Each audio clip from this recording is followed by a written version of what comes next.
Salut! Cette vidéo traitera la formation et l'emploi du plus que parfait et du conditionnel passé. Dabei handelt es sich um zwei unterschiedliche grammatikalische Phänomene, deren Bildung allerdings analog funktioniert, weshalb ich die beiden kombiniert habe. Das Plusquamperfekt ist eine Zeit, vergleichbar mit der Vorvergangenheit, dem Plusquamperfekt im Deutschen und dem Past Perfect im Englischen. Das Conditionnel passé hingegen ist ein Modus und vergleichbar mit dem englischen would. Im Deutschen haben wir keine direkte Entsprechung. Wir verwenden hier meistens den Konjunktiv 2, ich hätte, ich würde. Beginnen wir mit der Bildung des Plusquamperfekt. Analog zum Passé composé benötigen wir die Hilfsverben avoir oder être und das Partizip passé. Anders als beim Passé composé stehen die Hilfsverben jedoch nicht im Präsens, sondern im Imperfekt. Sehen wir uns zwei Konjugationen am Beispiel der Verben parler und tomber an. Parler verlangt wie die meisten französischen Verben das Hilfsverb avoir. Wir setzen also das Hilfsverb ins Imperfekt in die jeweilige Person und das Vollverb parler ins Partizip passé. J'avais parlé, tu avais parlé, il et l'on avait parlé, nous avions parlé, vous aviez parlé, ils, elles avaient parlé. Wir müssen wie bei jeder Konjugation mit avoir nicht übereinstimmen. Das kennen wir schon vom Passé composé. Anders hingegen beim Verb tomber. Es gehört zur Gruppe der Bewegungsverben wie aller, arriver, passer, entrer, monter, descendre. All jene werden mit être konjugiert.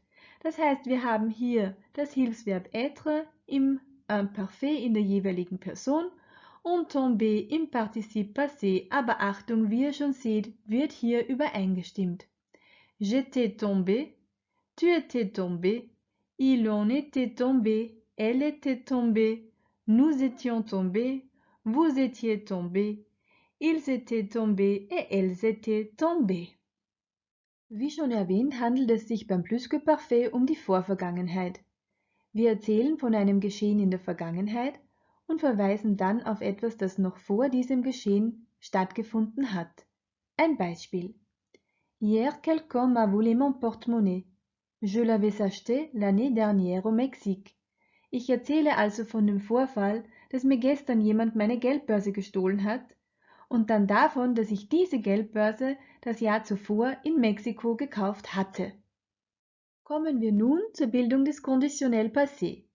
Wieder verwenden wir wie beim Passé composé die Hilfsverben avoir und être und das Partizip passé. Diesmal stehen die Hilfsverben allerdings im Conditionnel présent. Betrachten wir nun die Beispielkonjugationen der beiden Verben von zuvor, parler und tomber, sehen wir, dass es im Prinzip komplett gleich funktioniert, nur dass die Hilfsverben dieses Mal eben im Conditionnel présent stehen. Beginnen wir mit parler. J'aurais parlé, tu aurais parlé, il et l'on aurait parlé, nous aurions parlé, vous auriez parlé, ils, elles auraient parlé. Wieder wird nicht übereingestimmt. Anders als bei tomber wie zuvor. Hier jetzt. Je serais tombé, tu serais tombé, il en serait tombé, elle serait tombée, nous serions tombés, vous seriez tombé, il serait tombé et elle serait tombée. Wozu kann man diesen Modus nun verwenden? Nun zunächst für Vorwürfe. Tu aurais dû faire attention. Du hättest aufpassen sollen. Aber auch um ein Bedauern auszudrücken. Je n'aurais pas dû manger autant. Ich hätte nicht so viel essen sollen. In beiden Fällen sehen wir, dass wir im Deutschen den Konjunktiv 2 in Form von hätte verwenden. Wir können mit dem Conditionnel passé aber auch Zweifel ausdrücken. Elle serait tombée malade le jour de l'examen. Sie soll am Tag der Prüfung krank geworden sein. Ja, das glaube ich aber nicht so ganz. Oder auch unsichere Informationen wiedergeben. Certaines personnes auraient vu des ovnis. Manche Menschen sollen UFOs gesehen haben. Ich bin mir nicht sicher, ob es UFOs gibt. Wir sehen, dass die Übersetzung hier beide Male mit soll und einem Perfekt funktioniert. Schließlich finden wir beide Phänomene im Sie-Satz Typ 3. Im Hauptsatz steht das Conditionnel passé und im Sie-Satz das Plusquamperfekt.